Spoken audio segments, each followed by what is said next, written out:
সমস্ত প্রশংসা সে আল্লাহ সুবহানাহু ওয়া তাআলার দরবারে, যে মহান রব আমাদেরকে অত্যন্ত মেহেরবানি করে আজকে ঐতিহাসিক সটনা ইসলামী সম্মেলন 2 দিন ব্যাপী 22-23 নভেম্বর আর শেষ দিন, আল্লাহ সুবহানাহু ওয়া তাআলা আমাদেরকে অত্যন্ত মেহেরবানি করে এই সম্মেলনে আসার বসার তৌফিক দান করেছেন। আমরা সেই রবের শুকরিয়া আদায় করছি, আলহামদুলিল্লাহ। দুরূদ আর সালাম পেশ করছি আমাদের সেই প্রিয় রাসূলের প্রতি, যিনি মন গড়াভাবে কিছু বলতেন না। আল্লাহ তাআলা তাকে যা জানাতেন তিনি তাই বলতেন। মুহাম্মদ সাল্লাল্লাহু আলাইহি ওয়াসাল্লামের যতগুলো গুণ আছে তার মধ্যে একটা গুণ হচ্ছে তিনি শরীয়তের নামে তাই বলতেন, আল্লাহ তাকে যেটা জানাতেন।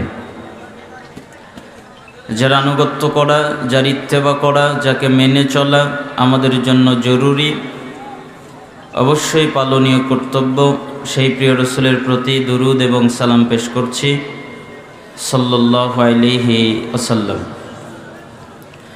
অতঃপর আজকের এই ইসলামী সম্মেলনে সম্মানিত সভাপতি সাহেব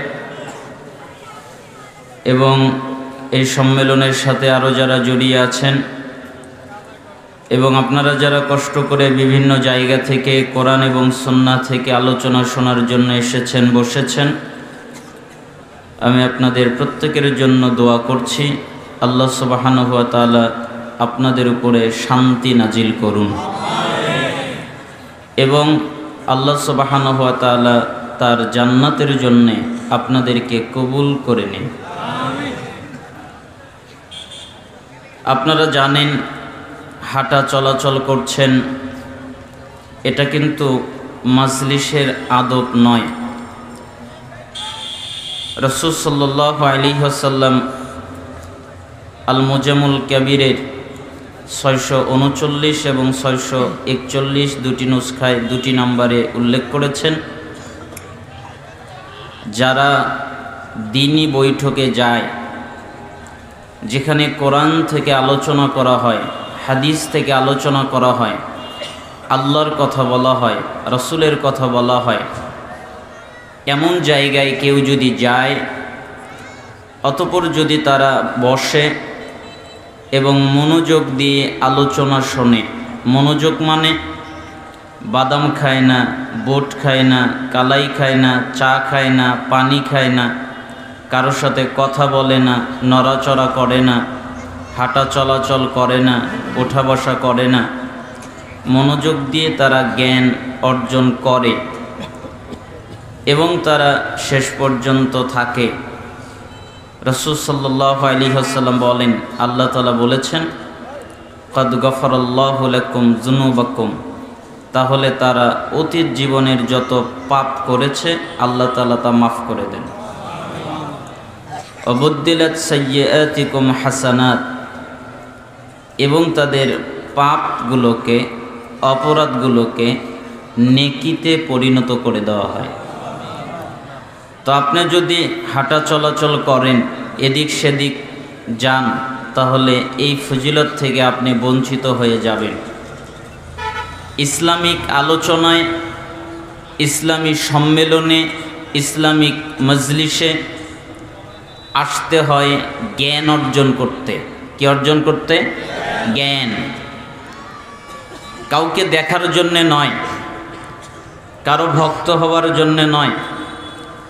আপনি যদি নিয়ত করেন বাশার বিন হায়াতকে যাই দেখে আসি, তাহলে আপনার আমল নামায় গুনাহ ছাড়া কিছু নাই, নেকি তো অনেক দূরের কথা। কেন? আপনার নিয়তটা নষ্ট। রাসূল সাল্লাল্লাহু আলাইহি ওয়াসাল্লাম বলেছেন, মান খরাজা ফি তালাবিল ইলম ফাহুয়া ফি সাবিলিল্লাহ হাত্তা ইয়ারজিআ। মিশকাতের 220 নম্বর হাদিস। যেই ব্যক্তি জ্ঞান অর্জন করার জন্যে, ইলম অর্জন করার জন্যে বাড়ি থেকে বের হয়, বাড়ি থেকে বের হয় কেন? আমি জ্ঞান অর্জন করব, আমি ইলম অর্জন করব, আমি বিদ্যা অর্জন করব, কোরআন জানব, হাদিস জানব, এটাই নিয়ত, আর কোনো নিয়ত নেই, তাহলে যতক্ষণ পর্যন্ত সে বাড়িতে ফিরে না যায় ততক্ষণ তার আমলনামায় জিহাদ করার নেকি হয়। অর্থাৎ আপনি যদি আল্লাহর পথে জিহাদ করতেন, আল্লাহর পথে যুদ্ধ করতেন, যে নেকিটা পেতেন বাড়ি থেকে জ্ঞান অর্জন করার নিয়ত করে আসার কারণে আল্লাহ ওই নেকিটাই আপনাকে দান করবেন। এই জন্য আপনারা ধৈর্য সহকারে বসেন, মনোযোগ দিয়ে আলোচনা শোনেন। আমার আলোচনার বিষয় কিয়ামতের পূর্বের ফিতনা। কিয়ামতের পূর্বে অনেকগুলো ফিতনা ফাসাদ দেখা দিবে, অনেক জটিল কঠিন কঠিন ফিতনা কিয়ামতের পূর্বে আসবে। হুযায়ফা রাদিয়াল্লাহু আনহু তিনি বলেন, একদিন রাসূলুল্লাহ সাল্লাল্লাহু আলাইহি ওয়াসাল্লাম আমাদের মাঝে দাঁড়ালেন, আমাদের মাঝে দাঁড়িয়ে কিয়ামত পর্যন্ত যা কিছু হবে সব কিছু বর্ণনা করলেন, যে এটা ঘটবে, এটা ঘটবে, এটা হবে, সেটা হবে, এভাবে বললেন। যার মনে রাখার সে মনে রাখলো, যার ভুলে যাওয়ার সে ভুলে গেল। কেউ ওই বিষয়গুলোকে স্মরণ রাখতে পারল, কেউ ওই বিষয়গুলোকে ভুলে গেল। আমার যারা সঙ্গী সাথী আছে তারা জানে যে তার মধ্যে এমন কিছু আছে যা আমিও ভুলে গেছি, কিন্তু সেটা যদি আবার সংগঠিত হতে দেখি আবার আমার মনে পড়ে যায়। যেমন একটা লোক দূরে চলে গেলে মানুষ তার চেহারা ভুলে যায়, আবার তাকে দেখতে পেলে মানুষ তাকে স্মরণ করে নেয়, তাকে দেখার কারণে স্মরণে এসে যায় যে আমি তো লোকটাকে চিনি, কিন্তু দূরে যাওয়ার কারণে ভুলে যায়।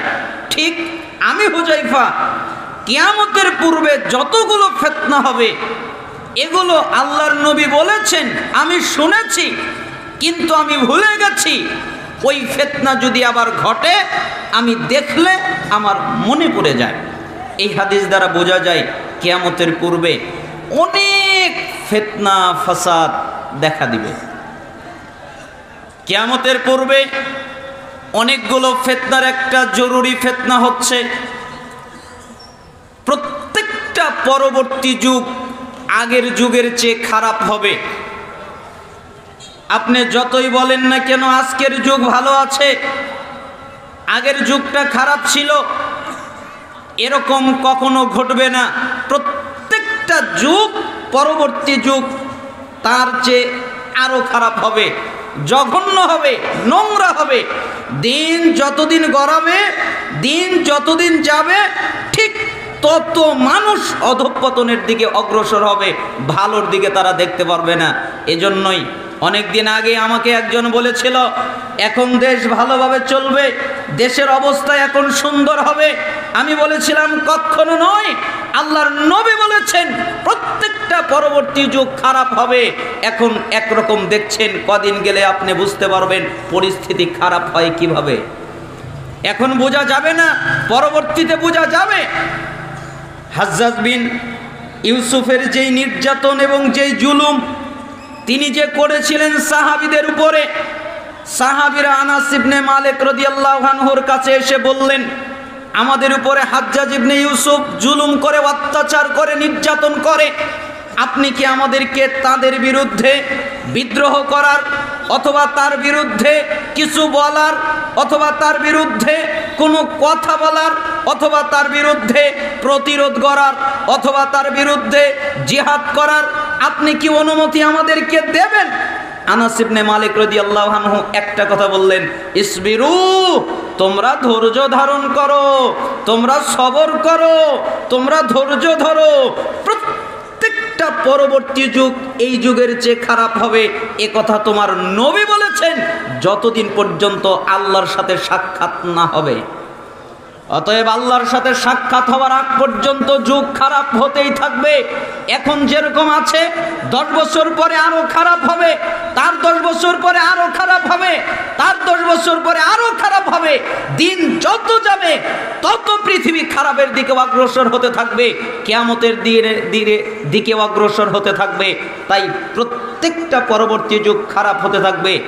কিয়ামতের পূর্বের একটা জরুরি ফিতনা হচ্ছে নবী মুহাম্মদ সাল্লাল্লাহু আলাইহি ওয়াসাল্লাম যে ইসলাম রেখে গেছেন ওই ইসলাম পাওয়া যাবে না। আপনি ওই ইসলাম কোনো জায়গায় পাবেন না। মুহাম্মদ সাল্লাল্লাহু আলাইহি সাল্লাম যে ঈমান রেখে গেছেন ওই ঈমান আপনি পাবেন না। মুহাম্মদ সাল্লাল্লাহু আলাইহি ওয়াসাল্লাম যে সালাত রেখে গেছেন ওই সালাত আপনি পাবেন না। মুহাম্মদ সাল্লাল্লাহু আলাইহি সাল্লাম যে যাকাত রেখে গেছেন ওই যাকাত ব্যবস্থা আপনি পাবেন না। যে সিয়াম রেখে গেছেন ওই সিয়াম আপনি পাবেন না। যে হজ রেখে গেছেন ওই হজ আপনি পাবেন না। যত ইবাদত তিনি রেখে গেছেন এগুলো পাবেন না। কেন? মুহাম্মদ সাল্লাল্লাহু আলাইহি ওয়াসাল্লামের রেখে যাওয়া ইসলাম থাকবে না। এটা হচ্ছে কিয়ামতের পূর্বের একটা ফিতনা। উম্মে আবু দারদা রাদিয়াল্লাহু আনহু তিনি বলেন, দাখালা আলাইয়া আবু দারদা ওয়া হুয়া মুগদাবুন। একদিন আবু দারদা রাদিয়াল্লাহু আনহু রাগান্বিত অবস্থায় ঘরে প্রবেশ করলেন। ঘরে যখন প্রবেশ করলেন তখন তার অনেক রাগ, এত রাগ তাকে কখনো দেখা যায়নি। তার মুখে অনেক রাগ, রেগে গেছেন। তিনি ওই অবস্থায় ঘরে প্রবেশ করলেন। যখন তিনি ঘরে প্রবেশ করলেন তখন উম্মে দারদা জিজ্ঞেস করলেন, কি ব্যাপার? মা আগদাবাক, কি হয়েছে আপনার? আপনি রাগ করেছেন কেন? তখন তিনি বললেন, আল্লাহি, আল্লাহর কসম, মা আরিফু মিন উম্মতি মুহাম্মাদিন সাল্লাল্লাহু আলাইহি ওয়াসাল্লাম শাইআ ইল্লা আন্নাহুম ইউসাল্লুনা জামিআ। শোনো, জামাতে নামাজ আদায় করা ছাড়া, জামাতে সালাত আদায় করা ছাড়া, জামাতে নামাজ হয় এটা ছাড়া আমি মুহাম্মদ সাল্লাল্লাহু আলাইহি সাল্লামের দ্বীনের কোনো কিছুই সমাজে দেখতে পাচ্ছি না, তাই আমি রেগে গেছি। বুখারীর 650 নম্বরে হাদিসটা এসেছে। তার মানে জামাতে মানুষ নামাজ আদায় করে, জামাতে মানুষ সালাত আদায় করে। এই জামাতটা পাওয়া যায়, জামাতের সাথে সালাত আদায় করে, এইটা পাওয়া যায়, এইটা দেখা যায়। কিন্তু এইটা ছাড়া অন্য আমল দেখা যায় না, পাওয়া যায় না। শুধু জামাতে নামাজটাই পাওয়া যায়। একই কথা আনাস ইবনে মালিক রাদিয়াল্লাহু আনহু তিনি বলেন, রাসূল সাল্লাল্লাহু আলাইহি ওয়াসাল্লামকে মা আরাফু শাইআ মিম্মা কুননা আলাইহি আলা আহদিন নবী সাল্লাল্লাহু আলাইহি ওয়াসাল্লাম। তিনি একদিন বললেন, মুহাম্মদ সাল্লাল্লাহু আলাইহি ওয়াসাল্লামের সময়ে চর্চিত দিনের আর কিছুই আমি সমাজে দেখতে পাচ্ছি না। মুহাম্মদ সাল্লাল্লাহু আলাইহি সাল্লামের সময়ে যেই দিন ছিল, যে ইবাদত ছিল, যে আমল ছিল, যে আখলাক ছিল, যে চরিত্র ছিল, আমি ওইটা সমাজে এখন আর দেখতে পাচ্ছি না। তখন একজন সাহাবী জিজ্ঞেস করলেন, ফাকুলতু, আমরা জিজ্ঞেস করলাম, আইনা সলাহ, সালাত তো নিশ্চয়ই আছে, সালাত তো পাওয়া যায়। তখন তিনি বললেন, আওয়ালাম তাসনাউ ফি সালাতিকুম মা ক্বাদ আলিমতুম। শোনো, নামাজের মধ্যে, সালাতের মধ্যে কি অলসতা তৈরি করেছে, কি অবহেলা তৈরি করেছে, তা কি তোমরা দেখতে পারো না? ওরা সালাত আদায় করে অলসতা সহকারে, ওরা সালাত আদায় করে অবহেলা করে। ওদের সালাতের মধ্যে অলসতা আছে, ওদের সালাতের মধ্যে অবহেলা আছে। এই কারণে ওদের সালাত আছে, ওদের জামাত আছে, কিন্তু পরিষ্কার স্বচ্ছ সালাত ওদের মধ্যে নাই। ঠিক না? আপনি মসজিদে যান, মসজিদে তদন্ত নেন, মসজিদের লোকদেরকে খেয়াল করেন, তাদেরকে লক্ষ্য করেন, দেখবেন একটা মানুষ যখন সালাত আদায় করে তখন খুব তাড়াহুড়া করে, কিন্তু আরেকজন যদি তার নামাজ পড়াটা দেখে তখন সে নামাজকে অনেক সুন্দর করে আদায় করে, অনেক সুন্দরভাবে সালাত আদায় করে। কিন্তু একাকী যখন পড়ে অথবা যে কোনোভাবে পড়ে তখন সে অবহেলার সাথে, অলসতার সাথে সালাত আদায় করে। এই হাদিস বর্ণিত হয়েছে উসমান রাদিয়াল্লাহু আনহুর খেলাফতের পরে, যখন মুসলমানদের ভিতরে দ্বন্দ্ব লেগে গেল, মারামারি লেগে গেল, তখন এই তিরমিজি 2447 নম্বর হাদিস বর্ণিত হয়েছে। ওই দিন আনাস ইবনে মালিক রাদিয়াল্লাহু আনহু বলেছেন, মুহাম্মদ সাল্লাল্লাহু আলাইহি সাল্লামের সময়ে চর্চিত দিনের কিছু আমি এখন আর সমাজে দেখতে পাচ্ছি না, এখন পাওয়া যাচ্ছে না, এখন দেখা যাচ্ছে না। শুধুমাত্র আরেকজন বলল সালাত তো আছে, তাই তিনি বললেন সালাতের মধ্যে তোমরা যে অলসতা তৈরি করেছো, সালাতের মধ্যে যে তোমরা অবহেলা তৈরি করেছো, এটা কি তোমাদের মনে নেই? তার মানে সালাতটাও পরিপূর্ণ নাই, ঠিক না? পরিপূর্ণ সালাত পাওয়া যায় না। এর আগে আপনারা অনেক ইঙ্গিত পেয়েছেন, এজন্য আমি আর ওদিকে যাচ্ছি না। কিয়ামতের পূর্বে আর একটা ফিতনা হবে। আগে যাবে শাসন ব্যবস্থা, পরে যাবে নামাজ। আবু উমামা আল বাহিলি রাদিয়াল্লাহু আনহু তিনি বলেন, রাসূলুল্লাহ সাল্লাল্লাহু আলাইহি ওয়াসাল্লাম বলেছেন, ইসলামের রশি একটার পরে একটা ছিঁড়ে যাবে। ইসলামের যতগুলো রশি আছে সবগুলো ছিঁড়ে যাবে। যখন একটা রশি ছিঁড়ে যাবে তখন আরেকটা রশি ছিঁড়ে যাবে। একটা একটা করে রশি ছিঁড়ে যেতে যেতে সবগুলো যখন ছিঁড়ে যাওয়ার উপক্রম হবে, তখন একটা ছিঁড়ে গেলে মানুষ তার পরেরটা ধরে থাকার চেষ্টা করবে। পরেরটা ধরে থাকি, তখন তিনি বললেন ফাআউয়ালুহুন্না নাকদাল হুকম, সর্বপ্রথম যে রশিটা ছিঁড়ে যাবে সেটা হলো শাসন ব্যবস্থার রশি। এই সমাজের মধ্যে তোমরা সত্যিকারের শাসন ব্যবস্থা পাবে না, অরিজিনাল শাসন ব্যবস্থা পাবে না, প্রকৃত শাসন ব্যবস্থা পাবে না। কেন? শাসন ব্যবস্থার মধ্যে দুর্নীতি ঢুকবে, শাসন ব্যবস্থার মধ্যে মিথ্যাচার ঢুকবে, শাসন ব্যবস্থার মধ্যে কুফরি ঢুকবে, শাসন ব্যবস্থার মধ্যে শিরিক ঢুকবে। এই জন্যই তো শাসন ব্যবস্থায় কত কিছু করে, তারা কত রাজনীতি করে, তারা কত তন্ত্র পালন করে, তারা সমাজে কত কিছু করে বেড়ায়, কিন্তু তাদের সাহস হয় না সমাজ থেকে যেইগুলোর মাধ্যমে মানুষ ঈমান হারায় ওই মাজারগুলো ভেঙে দেওয়ার সাহস তাদের হয় না, ঠিক না? তাদের অনেক সাহস হয়। এজন্য আল্লাহর নবী বললেন শাসন ব্যবস্থা চলে যাবে, শাসন ব্যবস্থা থাকবে না। ওয়াকিরুহুন্নাস সালাহ, এরপরে যেটা চলে যাবে ওটা হলো নামাজ। তোমরা নামাজ পাবে না, নামাজ চলে যাবে। এখন যদি আমরা আমাদের সমাজের দিকে তাকাই তাহলে দেখব অধিকাংশ মানুষ, বেশিরভাগ মানুষ, অধিকাংশ মানুষ, বেশিরভাগ মানুষ তারা নামাজ আদায় করে না, তাই না? সালাত আদায় করে না। বেশিরভাগ মানুষ তারা সালাত ত্যাগ করে, আর অল্প সংখ্যক মানুষ তারা নামাজ আদায় করে। মুসনাদে আহমদের 2214 নম্বর হাদিস এটা। এই হাদিস দ্বারা বোঝা গেল শাসন ব্যবস্থার রশি ছিঁড়ে যাবে, শাসন ব্যবস্থা ভালো থাকবে না, শাসন ব্যবস্থা নষ্ট হয়ে যাবে। আমি শুধু আপনাদেরকে ইঙ্গিত দিয়ে যাচ্ছি। আর একটা জিনিস শেষে নষ্ট হয়ে যাবে, সেটা নামাজ নষ্ট হয়ে যাবে, নামাজ থাকবে না। আমরা যদি আমাদের সমাজের দিকে তাকাই তাহলে দেখব আমাদের সমাজে সালাত আদায়কারী লোকের সংখ্যা বেশি নয়। আর এই লোকদের আকীদা এমন, শুধুমাত্র আমরা মানুষ নয়, কিছু আলেম তারা বলছে যে সালাত আদায় না করলেও তারা মুসলিম। কেন? তারা তো অস্বীকার করে নাই, তাই না? যে অস্বীকার তো করে নাই, স্বীকার তো করেছে যে নামাজ পড়া লাগবে, এই জন্য তারা মুসলমান, তাদেরকে কাফের বলা যাবে না।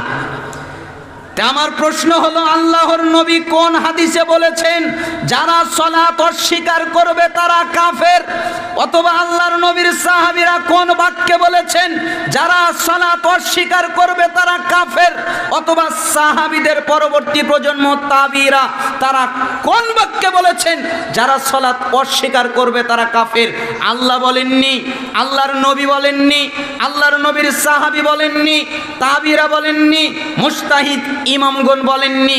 তারা প্রত্যেকেই বলেছেন যারা সালাত ত্যাগ করবে, যারা সালাত আদায় করবে না, যারা সালাত পড়বে না তারা হলো কাফের। যারা সালাত পড়বে না তারা কি? সূরা তাওবার 5 নম্বর আয়াত আল্লাহ তাআলা বলেছেন যারা সালাত আদায় করে ওরা তোমাদের দ্বীনী ভাই। সূরা তাওবার 11 নম্বর আয়াত আল্লাহ তাআলা একই কথা বলেছেন। আমার 21টা হাদিস মুখস্থ আছে এ ব্যাপারে, সময়ের ব্যবধানে আমি আপনাকে 4টা অনুবাদ করে শোনাচ্ছি। মুসলিমের 82 নম্বর হাদিস, রাসূল সাল্লাল্লাহু আলাইহি ওয়াসাল্লাম বলেন, ইন্না বাইনার রাজুল ওয়া বাইনাশ শিরক ওয়াল কুফর তারকুস সালাহ নিশ্চয় একজন ব্যক্তি, একজন কাফের, একজন মুশরিক, এদের মধ্যে পার্থক্য হলো সালাত।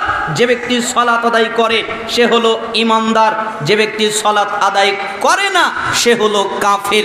এটা মুসলিমের 82 নম্বর হাদিস, তিরমিজি 2618 নম্বর হাদিস। বাইনাল কুফরি ওয়াল ঈমান তারকুস সালাহ, নিশ্চয় একজন ঈমানদার আর একজন কাফের, এদের মধ্যে পার্থক্য হলো নামাজ সালাত। যারা সালাত আদায় করে তারা ঈমানদার, যারা সালাত আদায় করে না তারা কাফের। তিরমিজি 2621 নম্বর হাদিস, আলাহাদুল্লাযী বাইনানা বাইনাহুমুস সালাহ ফামান তারাকাহা ফাকাদ কাফার। আমাদের মধ্যে তাদের মধ্যে পার্থক্য হলো নামাজ সালাত। আমরা যারা ঈমানদার তারা সালাত আদায় করি, তারা যারা কাফের তারা সালাত আদায় করে না। ইবনে মাজাহ 1080 নম্বর হাদিস, লাইসা বাইনাল আবদি ওয়াশ শিরকি ইল্লা তারকুস সালাহ ফাইজা তারাকাহা ফাকাদ আশরাক। নিশ্চয় একজন ব্যক্তি, একজন মুশরিক, একজন কাফের, এদের মধ্যে পার্থক্য নামাজ, পার্থক্য সালাত। যারা সালাত আদায় করে তারা ঈমানদার, যারা সালাত আদায় করে না, যেই ব্যক্তি সালাত ত্যাগ করলো, যে ব্যক্তি সালাত ছেড়ে দিল, ওই ব্যক্তি শিরিক করলো। তার মানে সালাত আদায় না করাটাও এক প্রকারের শিরিক। সালাত আদায় না করাটা কি? শিরিক। এটাকে আল্লাহর নবী সাল্লাল্লাহু আলাইহি সাল্লাম শিরিক বলে উল্লেখ করলেন। তার মানে বোঝা যায় হাদিসের দ্বারা যারা সালাত আদায় করে না, যারা নামাজ পড়ে না, ওরা মুসলমান নয়। পরবর্তী প্রজন্মর কাছে যদি আমরা ফিরে যাই, আবু দারদা রাদিয়াল্লাহু আনহু তিনি বলেন, মান তারাকাস সালাহ ফালা দীনা লাহু। যারা সালাত আদায় করে না তাদের দিন নাই, তাদের ধর্ম নাই, তাদের কোনো জীবন ব্যবস্থা নাই। আলী রাদিয়াল্লাহু আনহু বলেন, মাল্লাম ইউসাল্লি ফাহুয়া কাফিরুন। যারা সালাত আদায় করে না ওরা হলো কাফের। আবু দারদা রাদিয়াল্লাহু আনহু তিনি বলেন, লা ঈমানা লিমান লা সালাতা লাহু। ওই ব্যক্তির ঈমান নেই যেই ব্যক্তি সালাত আদায় করে না। ওমর ইবনুল খাত্তাব রাদিয়াল্লাহু আনহু বলেন, লা হাজ্জা ফিল ইসলাম লিমান তারাকাস সালাহ। ওই ব্যক্তির ইসলামে কোনো জায়গা নেই যেই ব্যক্তি সালাত আদায় করে না, যেই ব্যক্তি নামাজ পড়ে না, ওই ব্যক্তির ইসলামে কোনো জায়গা নেই। রাসূলের ফতোয়া দ্বারা, সাহাবীদের ফতোয়া দ্বারা পরবর্তী প্রজন্ম তাবি আব্দুল্লাহ বিন শাকিক তিনি ইজমা বর্ণনা করে বলেন, কানা আসহাবু মুহাম্মদ সাল্লাল্লাহু আলাইহি ওয়াসাল্লাম লা ইয়ারাউনা শাইআম মিনাল আমাল তারকুহু কুফরুন গায়রাস সালাহ। সাহাবীরা আমলের মধ্যে কোনো আমল ছেড়ে দেওয়াকে কুফরি মনে করতেন না, একমাত্র সালাত ছাড়া। কেউ যদি সালাত ছেড়ে দিত তাহলে সাহাবীরা তাদেরকে কাফের মনে করত। তো রাসূলের ফতোয়া, সাহাবীর ফতোয়া, তাবির ফতোয়া প্রমাণিত হয়ে গেল, যারা সালাত আদায় করে না, যারা সালাত ত্যাগ করে, যারা সালাত পড়ে না, তারা মুসলমান নয়, তারা কাফের, তারা মুশরিক। এই জন্য আল্লাহর নবী সাল্লাল্লাহু আলাইহি সাল্লাম এই বাক্যগুলো বলেছেন। আর আগের বাক্য দ্বারা বুঝে গেল সর্বশেষ সালাত চলে যাবে। এই জন্য আমাদের সমাজে অনেক মানুষ এখনো সালাত আদায় করে না, অথচ যারা সালাত আদায় করে না তাদেরকে কাফের ফতোয়া দেওয়া হয়েছে। এই জন্য সালাফরা বলেছেন, যারা নামাজ পড়ে না, এক, সে যদি মেয়েকে বিয়ে দেয় তাহলে বিয়ে হবে না। কেন? বেনামাজি বাপ মেয়েকে বিয়ে দিতে পারে না। বেনামাজি বাপ যদি মেয়েকে বিয়ে দেয় ওই বিয়ে হবে না। 10 বছর ধরে বিয়ে দিয়েছে, ওই বিয়ে হয়নি। 5 বছর আগে বিয়ে দিয়েছে, ওই বিয়ে হয়নি। 2 বছর আগে বিয়ে দিয়েছে, ওই বিয়ে হয়নি। মেয়েকে নিয়ে আসতে হবে। কেন? বেনামাজি বিয়ে দিলে বিয়ে হয় না। 2, বেনামাজি যদি সালাত আদায় না করে, একটা ছেলে যদি সালাত আদায় না করে, নামাজ আদায় না করে, তার সাথে মেয়েকে বিয়ে দেওয়া যাবে না। কেন? তার সাথে যদি মেয়েকে বিয়ে দেওয়া হয় মেয়ের বিয়ে হবে না। এখন আর নামাজি দেখার দরকার নেই। কে নামাজ পড়ে, কে সালাত আদায় করে, কে করলো না, এটা দেখার বিষয় নয়। এখন খালি দেখে কার চাকরির বেতন কত বেশি, কে সরকারি চাকরি করে, আর কে কত বেশি ঘুষ খায়, তাই না?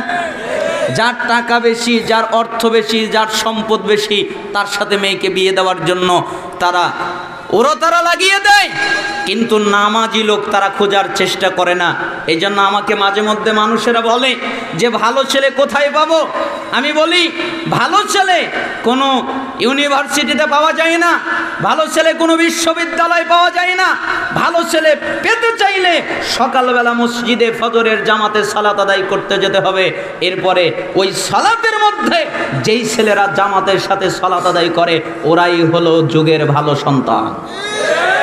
যদি বিয়ে দিতে হয় ওদের সাথে মেয়েকে বিয়ে দেন, ওরা হয়তো আপনার মেয়েকে এক ওয়াক্ত না খেয়ে রাখতে পারে, অথবা ঠিক মতো কাপড় চোপড় দিতে পারে না, এটা ঘটতে পারে।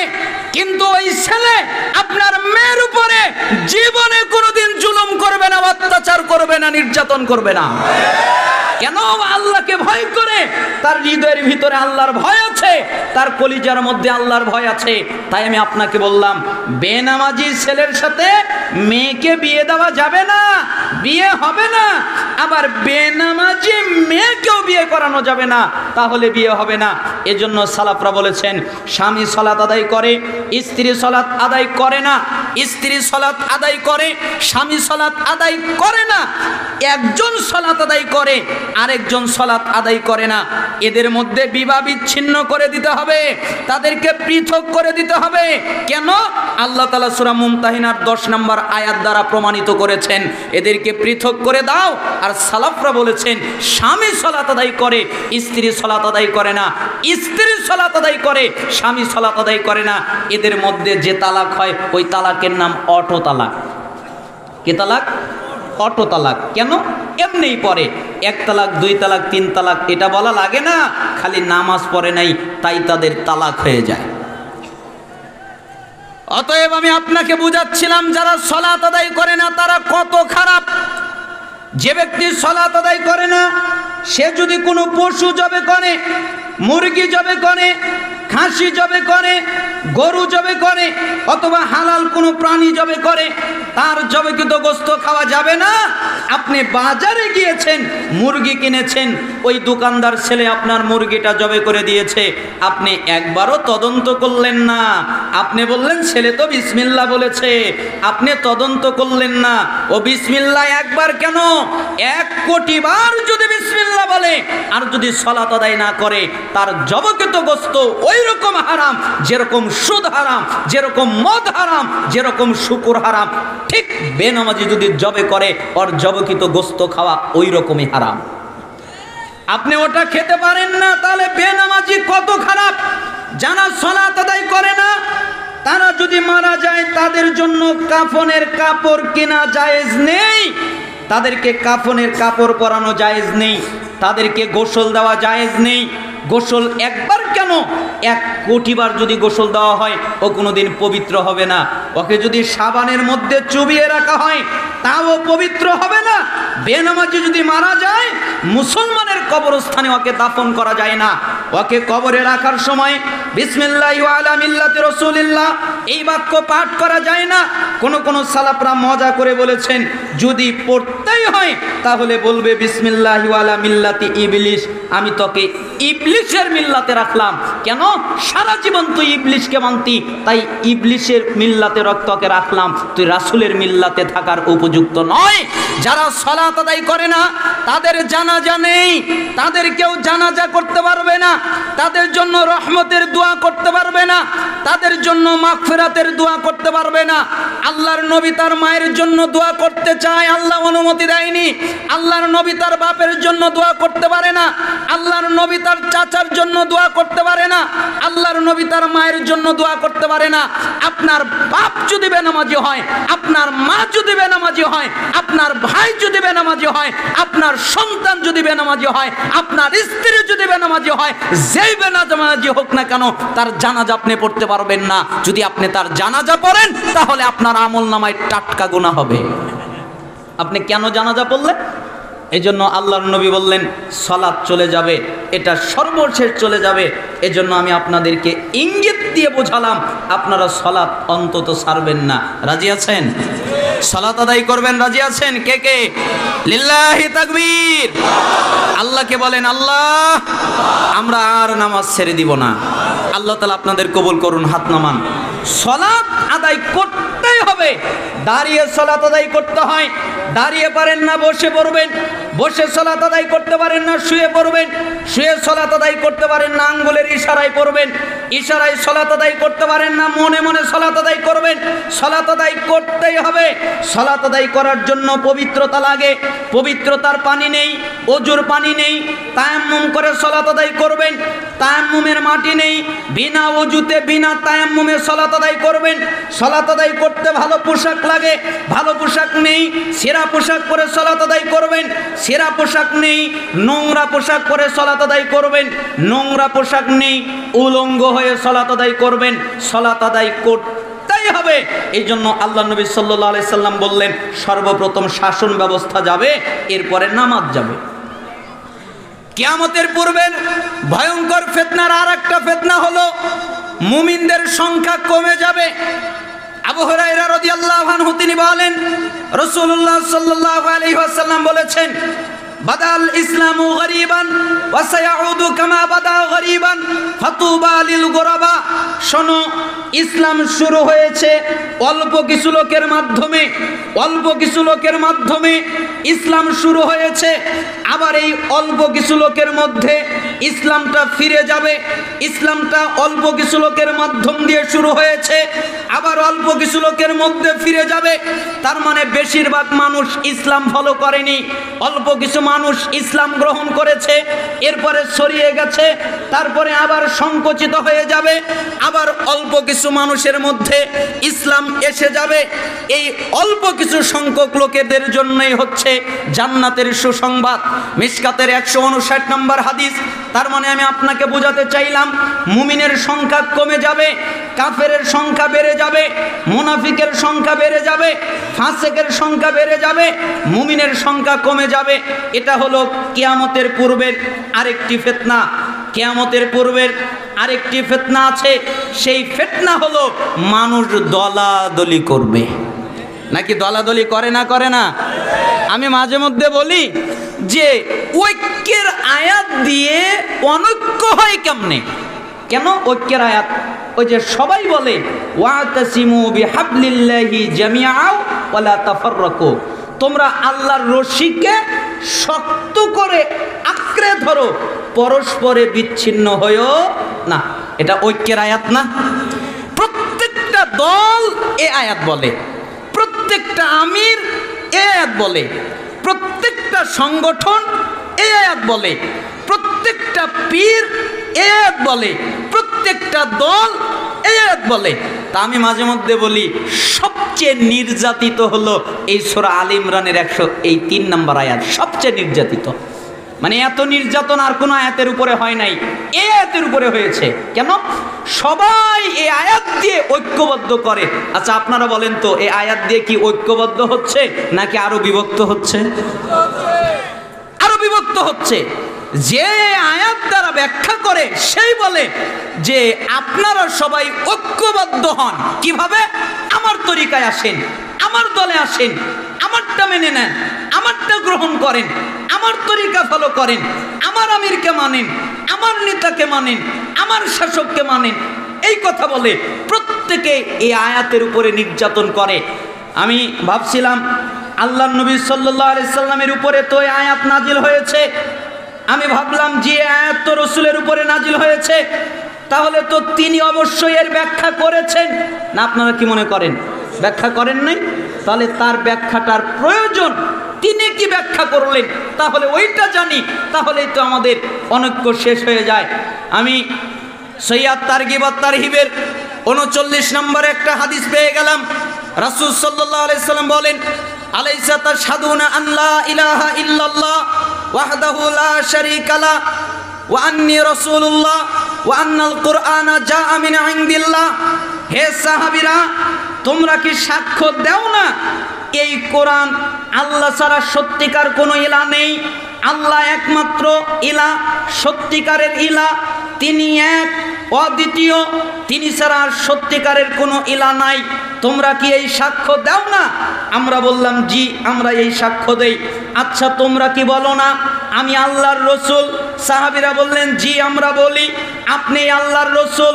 আচ্ছা তোমরা কি বলো না এই কোরআনটা আল্লাহর কাছ থেকে এসেছে, এ কথা কি তোমরা বলো না? হ্যাঁ, আমরা বলি এই কোরআন আল্লাহর কাছ থেকে এসেছে। তখন আল্লাহর নবী বললেন, ফাআবশিরু, তোমরা সুসংবাদ গ্রহণ করো। ফাইন্না হাযাল কুরআন তারফু বিয়াদিল্লাহ ওয়া তারফু বিআইদিকুম ফাতামাসসাকু বিহি ফাইন্নাকুম লান তুহলাকু ওয়া লান তাদিল্লু বাদাহু আবাদা। শোনো, এই কোরআনের এক অংশ আল্লাহর হাতে, আরেক অংশ তোমাদের হাতে। এই কোরআনের রশির একটা অংশ আল্লাহর হাতে, আরেকটা অংশ তোমাদের হাতে। তোমরা যদি এই কোরআনকে আঁকড়ে ধরো, কখনোই গোমরা হবে না, কখনোই পথভ্রষ্ট হবে না।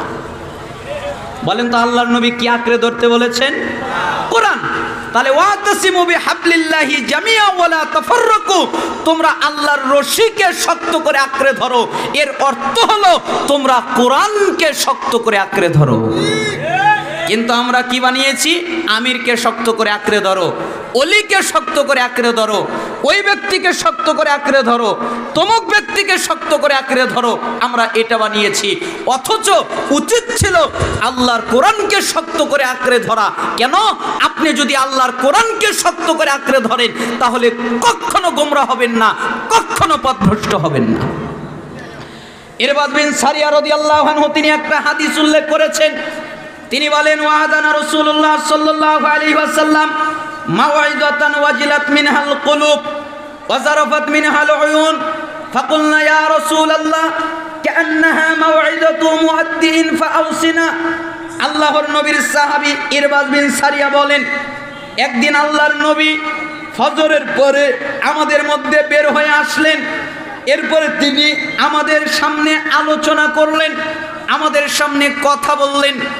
এমন আলোচনা করলেন, এমন কথা বললেন, তাতে আমরা ভয় পেয়ে গেলাম, আর আমাদের চক্ষু দিয়ে টস টস করে পানি পড়তে লাগলো। আমরা কেঁদে দিলাম, আমরা ভয় পেয়ে গেলাম। কেন? আল্লাহর নবীর আলোচনা শুনে মনে হলো তিনি আর বেশি দিন বাঁচবেন না, তিনি আর বেশি দিন আমাদের মধ্যে থাকবেন না। তাই আমরা ভয় পেয়ে গেলাম, আমাদের চক্ষু দিয়ে পানি পড়তে লাগলো। তাই আমরা বললাম, আল্লাহর নবী জি, আপনি তো চলে যাবেন, তাহলে আপনি আমাদেরকে কিছু নসিহত করেন, আমাদেরকে কিছু ওসিয়ত করেন, আমাদেরকে কিছু আমল করার কথা বলেন, আমাদেরকে কিছু পালন করার কথা বলেন।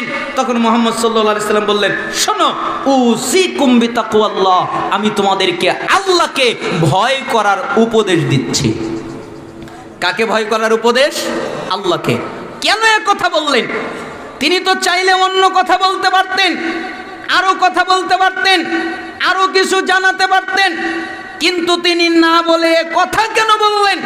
কারণ মুহাম্মদ সাল্লাল্লাহু আলাইহি সাল্লাম জানতেন, একটা মানুষের হৃদয়ের মধ্যে যদি আল্লাহর ভয় থাকে, একটা মানুষের কলিজার মধ্যে যদি আল্লাহর ভয় থাকে, ও সুদ খেতে পারে না, ও ঘুষ খেতে পারে না, ও জিনা করতে পারে না, ও ব্যভিচার করতে পারে না, ও মিথ্যা বলতে পারে না, ও গীবত করতে পারে না, ও বেপরদায় চলতে পারে না, ও কোনো হারামের সাথে জড়িত থাকতে পারে না। কেন? ওর হৃদয়ের মধ্যে আল্লাহর ভয় আছে। তাই আল্লাহর ভয়ের উপদেশ দিলেন, আমি তোমাকে আল্লাহকে ভয় করার উপদেশ দিচ্ছি, আল্লাহকে ভয় করো। ওয়াইন তাআম্মারা আলাইকুম আবদুন ওয়া ইন্নাহু মান ইয়াইশ মিনকুম বাদি, আর শুনে রাখো, ওয়াস-সামাই ওয়াত-তাআ, আর তোমরা যারা বেঁচে থাকবে শুনে রাখো, তোমরা নেতার কথা শুনবে, তারপরে মানবে, উল্টা করো না। নেতা বলেছে ওর মাথা ফাটাও, তুমি গিয়ে ওর মাথা ফাটালে। নেতা বলেছে ওকে মারধর করো, তুমি গিয়ে ওকে মারধর করলে। নেতা বলেছে এটা করো, তুমি গিয়ে এটা করলে। নেতা বলেছে সেটা করো, তুমি গিয়ে সেটা করলে। হুজুর বলেছে এটা করো, তুমি গিয়ে ওটা করলে না। আগে নেতার কথা শুনবে, হুজুরের কথা শুনবে, আমিরের কথা শুনবে, শাসকের কথা শুনবে, নেতার কথা শুনবে। যদি দেখো কথা সত্য, কথা সঠিক, তারপরে মানবে। আর যদি দেখো কথা ব্যাঠিক, তাহলে মানার দরকার নেই। ওয়াইন তাআম্মারা আলাইকুম আবদুন, একজন কৃতদাস যদি তোমাদের নেতৃত্ব দেয়, তাহলেও তোমরা তার কথা শুনবে, তারপরে মানবে। ওয়াইন তাআম্মারা আলাইকুম আবদুন ওয়া ইন্নাহু মান ইয়াইশ মিনকুম বাদি ফাসায়ারা ইখতিলাফান কাসীরা ফাআলাইকুম বিসুন্নতি ওয়া সুন্নাতিল খুলাফাইর রাশিদিন আল মাহদিয়িন আদু আলাইহা বিন নওয়াজিজ। শোনো, তোমরা যারা আমার পরে বেঁচে থাকবে, আমি আর বেশি দিন বেঁচে থাকবো না, আমি তোমাদের মধ্যে থেকে চলে যাব। আমার পরে সাহাবীরা, তোমরা যারা বেঁচে থাকবে তারা দেখতে পারবে অনেক মতভেদ, অনেক মতানৈক্য, একজনের সাথে আরেকজনের মিল নেই। একজন এক কথা বলে, আরেকজন আরেক কথা বলে, একজন এদিকে বলে, আরেকজন ওদিকে বলে, একজন বলে এটা ঠিক, আরেকজন বলে ওটা ঠিক, চারজন চারদিক থেকে ডাকে, একজনের সাথে আরেকজনের মিল নেই। তখন ওই অবস্থায় তোমরা যখন পড়ে যাবে, তখন তোমাদের উপরে কর্তব্য হলো কোনো হুজুরের দিকে ফলো করা নয়, কোনো শাইখের দিকে ফলো করা নয়, কোনো পীরের দিকে ফলো করা নয়, কোনো তরিকার দিকে ফলো করা নয়, কোনো আমিরের দিকে ফলো করা নয়। তখন তোমাদের উপরে অবশ্যই কর্তব্য হলো আমার সুন্নাত আর আমার সাহাবীদের খুলাফায়ে রাশিদিনের সুন্নাত তোমরা শক্ত করে মারির দাঁত দিয়ে কামড়ে আঁকড়ে ধরে থাকবে। বলেন তো, ইখতিলাফের সময় কি আঁকড়ে ধরতে হয়? সুন্নাত আঁকড়ে ধরতে হয়। আর আমরা ইখতিলাফের সময় কাকে আঁকড়ে ধরি? হুজুরকে। যে যে হুজুরকে ভালোবাসে সে ওই হুজুরকে আঁকড়ে ধরে। অথচ মুহাম্মদ সাল্লাল্লাহু আলাইহি সাল্লাম বললেন, আমার সুন্নাতকে আঁকড়ে ধরবে আর আমার খোলাফায়ে রাশিদিন যেই সুন্নাত রেখে গেছেন ওটাকে আঁকড়ে ধরবে। খোলাফায়ে রাশিদিনের সুন্নাতের অর্থ আলাদা কিছু নয়। মুহাম্মদ সাল্লাল্লাহু আলাইহি সাল্লাম যেটা বলেছেন, সাহাবীরা যেটা বলেছেন তা একই। অতএব তোমরা তাকে আঁকড়ে ধরবে। আর দিনের মধ্যে নতুন কিছুর আবিষ্কার করবা না, নতুন কিছু তৈরি করবা না, নতুন কিছু সৃষ্টি করবা না। ইবাদতের নামে নতুন কিছুর আবিষ্কার করা, নতুন কিছুর সৃষ্টি করা, তোমার প্রয়োজন হলে দুনিয়াবি কিছু তৈরি করো। দুনিয়াবি কিছু তৈরি করাতে কোনো অসুবিধা নেই, কোনো দোষ নেই। তবে ইবাদত মনে করে নতুন কোনো ইবাদত তৈরি করবা না। কেন? দিন কমপ্লিট, পরিপূর্ণ হয়ে গেছে, নতুন কোনো ইবাদত তৈরি করার সুযোগ নেই। অতএব দিনের মধ্যে নতুন কিছু আবিষ্কার করব না। কেন? দিনের মধ্যে নতুন যা আবিষ্কার হবে ওটাই বিদআত, আর প্রত্যেক বিদআত গোমরাহি, আর প্রত্যেক গোমরাহির পরিণাম হলো জাহান্নাম। ঠিক না? আবু দাউদের 4607 নম্বর হাদিস এটা, তিরমিজি 2676 নম্বর হাদিস এটা, ইবনে মাজার 43 নম্বর হাদিস এটা, ইবনে হিব্বানের 5 নম্বর হাদিস এটা, সহিহ তারগিব ওয়াত তারহিবের 37 নম্বর হাদিস এটা। হাদিসের সনদ সহিহ। আমি আপনাকে বুঝাতে চাইলাম কিয়ামতের পূর্বে একটা ফিতনা হবে, দলাদলির ফিতনা। মানুষ দলাদলি করবে, একদল আরেক দলের বিরুদ্ধে লেগে যাবে। অতএব আমি আপনাকে অনুরোধ করছি, আপনি সুন্নাতের উপরে, সুন্নাতকে যথেষ্ট মনে করেন, সুন্নাতকেই আপনার জীবনের একমাত্র লক্ষ্য মনে করে নেন। আল্লাহ সুবহানাহু ওয়া তাআলা আমাদের সুন্নাতের উপরে অটল থাকার তৌফিক দান করুন। কিয়ামতের পূর্বে আরো অনেকগুলো ফিতনা দেখা দিবে। কিয়ামতের পূর্বে একটা ফিতনা দেখা দেবে। হুযায়ফা রাদিয়াল্লাহু আনহু থেকে বর্ণিত আরেক বর্ণনায়, মিশকাতের 5369 নম্বর হাদিস, সাওবান রাদিয়াল্লাহু আনহু বলেন, কিয়ামতের পূর্বে একটা ফিতনা দেখা দেবে। সেই ফিতনা হলো একমাত্র মুসলিমরা ছাড়া যত তরিকা আছে, যত দল আছে, যত পদ্ধতি আছে, যত তরিকার লোকেরা আছে, তারা সবাই ঐক্যবদ্ধ হয়ে যাবে। মুসলমানরা থাকবে একা, ইহুদি, খ্রিস্টান, হিন্দু, বৌদ্ধ, নাসারা, গিক, আরো যত ধর্মের লোকেরা আছে তারা সবাই ঐক্যবদ্ধ হয়ে যাবে, তারা সবাই একজোট হয়ে যাবে। কার বিরুদ্ধে? মুসলমানদের বিরুদ্ধে।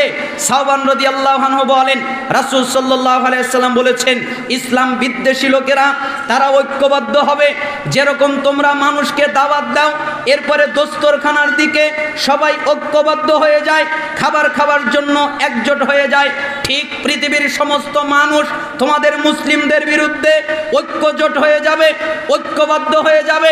তখন সাহাবী বলেন, আমরা জিজ্ঞেস করলাম, ইয়া রাসূলুল্লাহ, আমরা কি তখন সংখ্যায় কম হব? আমরা সংখ্যায় কমে যাব? আমরা অল্প হব? এই কারণে কি অবস্থা এমন হবে? মুহাম্মদ সাল্লাল্লাহু আলাইহি সাল্লাম বললেন, শোনো, তখন তোমরা সংখ্যায় অল্প হবে না, তখন তোমরা সংখ্যায় কম হবে না, তখন তোমাদের সংখ্যা অনেক হবে, তোমাদের সংখ্যা বেশি হবে, কিন্তু তোমাদের অবস্থা হবে স্রোতে ভেসে যাওয়া আবর্জনার মতো। যেরকম আবর্জনা স্রোতে ভেসে যায়, দুনিয়ায় তার কোনো শক্তি নেই, তার কোনো ক্ষমতা নেই। তোমাদের অবস্থা তাই হবে। কেন?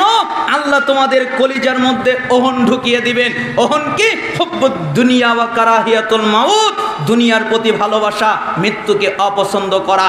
যখন তোমরা দুনিয়াকে ভালোবাসবে, দুনিয়া নিয়ে ব্যস্ত হবে, দুনিয়া নিয়ে মজে যাবে, দুনিয়া নিয়ে ব্যস্ত হয়ে যাবে, মৃত্যুকে অপছন্দ করবে, ঠিক তখনই অন্য অন্য শত্রুরা তোমাদের বিরুদ্ধে ঐক্যবদ্ধ হবে। আজকে তামাম পৃথিবীর সমস্ত জাতির লোকেরা মুসলমানদের বিরুদ্ধে ঐক্যবদ্ধ হওয়ার চেষ্টা করছে, পায়তারা করছে। আর মুসলমানেরা, আমরা আহলুল হাদিসরাই আজ পর্যন্ত ঐক্যবদ্ধ হতে পারলাম না। আমাদের মধ্যে ঐক্যবদ্ধতা নেই, আমরা ঐক্যবদ্ধ হতে পারি না, আমরা মুসলিমরা ঐক্যবদ্ধ হতে পারি না। অথচ আকীদার মাধ্যমে ঐক্যবদ্ধ হয়, মানহাজের মাধ্যমে ঐক্যবদ্ধ হয়। আমরা আকীদাও ঠিক করি না, আমরা মানহাজও ঠিক করি না, আমরা শুধু বিভক্ত হয়ে যাচ্ছি। রাসূল সাল্লাল্লাহু আলাইহি সাল্লাম এ কথাই বললেন যে কিয়ামতের পূর্বে অন্য সমস্ত জাতির লোকেরা মুসলমানদের বিরুদ্ধে ঐক্যবদ্ধ হবে, কিন্তু মুসলমানরা হতে পারবে না। তারা হতে পারবে না, তাদের হওয়ার সেই সৌভাগ্য নেই। তারা দুনিয়া নিয়ে ব্যস্ত হয়ে থাকবে, তারা মৃত্যুকে ভয় করবে। এটাও কিয়ামতের পূর্বের একটা ফিতনা। কিয়ামতের পূর্বের আর একটা ফিতনা রাসূল সাল্লাল্লাহু আলাইহি ওয়াসাল্লাম বলেছেন, বাদিরু বিল আমালি ফিতানান কাকিতাইল লাইলিল মুসলিম ইসবিহু রাজুলান মুমিনা ওয়া ইউমসি কাফিরা আও ইউমসি মুমিনা ওয়া ইসবিহু কাফিরা ইয়াবিউ দীনাহু বিআরাদিন মিনাদ দুনিয়া। রাসূল সাল্লাল্লাহু আলাইহি সাল্লাম বলেন, শুনে রাখো, অন্ধকার রাতের মতো, অন্ধকার রাতে যেরকম টুকরা টুকরা নাজিল হয়, দেখা যায় না কি যেন নাজিল হচ্ছে, ঠিক অন্ধকার রাতের মতো যেরকম অন্ধকার নাজিল হয়, ঠিক তোমাদের মধ্যে ফিতনা নাজিল হবে। তোমরা তা দেখতে পারবে না। কেন? তা অন্ধকার থাকবে, কালো থাকবে, তিমির রাতের সদৃশ্য কালো কুচকুচে থাকবে। তোমরা কিছু বুঝতে পারবে না, তোমরা কিছু দেখতে পারবে না। কেন? ওই সময় অবস্থা এমন হবে, একটা লোক সকালে থাকবে মুমিন, সন্ধ্যায় হয়ে যাবে কাফের, সন্ধ্যায় থাকবে মুমিন, সকালে হয়ে যাবে কাফের, সকালে থাকবে মুমিন, সন্ধ্যায় হয়ে যাবে কাফের, সন্ধ্যায় থাকবে মুমিন, সকালে হয়ে যাবে কাফের। কেন? সে সামান্য একটু দুনিয়ার বিনিময়ে দিনকে বিক্রি করে দেবে, দুনিয়ার কাছে দিনকে বিক্রি করে দেবে। আমাদের সমাজের লোকেরা, মুসলমানেরা সুদের সামনে মাথা নত করে, মুসলমানেরা ঘুষের সামনে মাথা নত করে, মুসলমানেরা মিথ্যার সামনে মাথা নত করে, মুসলমানেরা কুসংস্কারের সামনে মাথা নত করে, মুসলমানেরা আরো কত কিছুর সামনে মাথা নত করে। ওই মুসলমানেরা নাকি আল্লাহর জন্য জীবন দিতে চায়। আপনারা আল্লাহর জন্য জীবন দিতে পারবেন না? কয় আমরা আল্লাহর জন্য জীবন দিতে পারবো। এজন্য আমি মাঝে মধ্যে জিজ্ঞেস করি, আচ্ছা আপনারা কি আল্লাহর জন্য জীবন দিতে পারবেন? কয় হ্যাঁ, আমরা আল্লাহর জন্য জীবন দিতে পারি। তখন আমি বলি, ঠিক আছে, আপনি আল্লাহর জন্য জীবন দিতে পারেন ঠিকই, কিন্তু দাড়িটা রাখতে পারেন না, তাই না? কয় ওটা আমার কাজ না। আমি আল্লাহর জন্য জীবন দিতে পারি, আমি দাড়ি কাটবো, আমি আল্লাহর জন্য জীবন দিতে পারি। আমি সুদ ছাড়তে পারবো না, আমি ঘুষ ছাড়তে পারবো না, আমি ব্যভিচার ছাড়তে পারবো না, আমি জেনা ছাড়তে পারবো না, আমি বেহায়াপনা ছাড়তে পারবো না, আমি বেপর্দা ছাড়তে পারবো না। আমি আল্লাহর জন্য জীবন দিতে পারবো। এই জন্য সালাফ বলতেন, আল হুব্বু মাওজুদুন, ভালোবাসা পাওয়া যায়, ভালোবাসা আছে, ওয়াসিদকু ফীহি মাফকুদুন, কিন্তু ভালোবাসার মধ্যে সততা নাই, সত্যবাদিতা নাই, সবগুলো মিথ্যা ভালোবাসা। ভালোবাসা পাওয়া যায় কিন্তু সত্যবাদিতা পাওয়া যায় না। এরা আল্লাহর জন্য জীবন দিতে পারবে কিন্তু হারাম ছাড়তে পারবে না। সত্যিকারের কথা হলো এরা আল্লাহর জন্য জীবনও দিতে পারবে না। যারা হারাম ত্যাগ করতে পারে না, যারা দাড়ি কাটে বউয়ের কথায়, যারা মিথ্যা বলে, যারা গীবত করে বেড়ায়, যারা চগলখড়ি করে বেড়ায়, তারা যাই করুক না কেন আল্লাহর জন্য জীবন দিতে পারবে না, কখনোই সম্ভব নয়। এই জন্য কিয়ামতের পূর্বে একটা জরুরি ফিতনা হলো, মানুষ তার দিনকে বিক্রি করে দেবে, তার ঈমানকে বিক্রি করে দেবে। কিসের বিনিময়ে? দুনিয়ার বিনিময়ে। ও দুনিয়া নিবে আর বিনিময়ে ঈমান বিক্রি করে দেবে। এটা হলো কিয়ামতের পূর্বে আরেকটি ভয়ঙ্কর ফিতনা। কিয়ামতের পূর্বে আরেকটি ফিতনা ঘটবে। প্রকাশ্যে মানুষ মুনাফিকি করে বেড়াবে, মানুষ মুনাফিকি করবে প্রকাশ্যে। হুযায়ফা ইবনে ইয়ামান রাদিয়াল্লাহু আনহু তিনি বলেন, ইন্নাল মুনাফিকিনা আল-ইয়াওমা শাররুম মিনহুম আলা আহদিন নবী সাল্লাল্লাহু আলাইহি ওয়াসাল্লাম। শোনো, আল্লাহর নবী সাল্লাল্লাহু আলাইহি সাল্লামের সময়ে মুনাফিকদের চাইতে এখনকার মুনাফিক আরো খারাপ, আরো জঘন্য, আরো বর্বর, আরো নিকৃষ্ট। আল্লাহর নবীর যুগের মুনাফিকরা যারা ছিল তারা যত খারাপ ছিল, তারা যত জঘন্য ছিল, তারা যত নিকৃষ্ট ছিল, এখনকার মুনাফিক যারা তারা আরো বেশি নিকৃষ্ট, তারা আরো বেশি খারাপ। কেন? কানু ইয়াউমা ইদিন ইউসিরুনা ওয়াল ইয়াউমা ইয়াজহারুন। কারণ তারা ওই সময় মুনাফিকি করত গোপনে, যেন মানুষ না দেখে। আর আজকের সময়ের মুনাফিকেরা ওরা মুনাফিকি করে প্রকাশ্যে, যেন মানুষ মুনাফিকি দেখে। ঠিক না? তারা করত গোপনে, সাহাবীরা করত গোপন, সাহাবীদের সময়ের মুনাফিকরা করত গোপনে মুনাফিকি। তারা মুনাফিকিকে ঢেকে রাখত, তারা গোপনে করত। কিন্তু আজকের যুগে মানুষ গোপনে করে না, আজকের যুগে মানুষ প্রকাশ্যে মুনাফিকি করে। বুখারীর ৭১১৩ নম্বর হাদিস এটা। তার মানে আমি আপনাকে বোঝাতে চাইলাম, কিয়ামতের পূর্বের যতগুলো ফিতনা পতিত হবে তার মধ্যে এটাও একটা গুরুত্বপূর্ণ ফিতনা, যে প্রকাশ্যে মুনাফিকি চলবে, মানুষ মুনাফিকি করে বেড়াবে। মানুষ দেখলেই মনে হবে এটা টাটকা মুনাফিক, এটা মুনাফিক, ওটা মুনাফিক, মানুষকে দেখেই মনে হবে মুনাফিক। আরে রাসূল সাল্লাল্লাহু আলাইহি সাল্লামের সময়ে ছোট্ট একটা পাপকে সাহাবীরা মনে করতেন আমাদের মাথার উপরে কত বড় যেন একটা পাহাড় রয়েছে, কখন যেন পড়ে যায় আর আমাদের ক্ষতি হয়ে যায়। আর আমরা কত বড় বড় পাপ করি, কত বড় বড় অন্যায় করি, কত বড় বড় জুলুম করি, অথচ আমাদের কোনো ভয় নেই, আমাদের কোনো ডর নেই। ঠিক না? আল্লাহ সুবহানাহু ওয়া তাআলা আমাদেরকে কিয়ামতের পূর্বের ফিতনাগুলো বোঝার তৌফিক দান করুন। এই বিষয়ে আরো অনেক আলোচনা করা যায়। আমি নিয়ত করেছি আজকে আপনাদের সামনে কিয়ামতের পূর্বের ফিতনা এবং কিছু নসিহত করার ইচ্ছা পোষণ করেছি। আপনাদেরকে কিছু নসিহত করার ইচ্ছা আমার আছে। তার মধ্যে একটা জরুরি পর্যায়ের নসিহত আমি সবাইকে করি, এটা আমি জরুরি মনে করি। কেন আমি করি? একটা হাদিস আপনাকে অনুবাদ করে আমি আমার উল্লেখিত আবার বিষয়ের দিকে চলে যাব। হাদিসটা খুব আজীব একটা হাদিস। কেন আজীব হাদিস বলা হয়? কারণ এরকম হাদিস সচরাচর পাওয়া যায় না, এরকম হাদিস সচরাচর দেখা যায় না। কেন?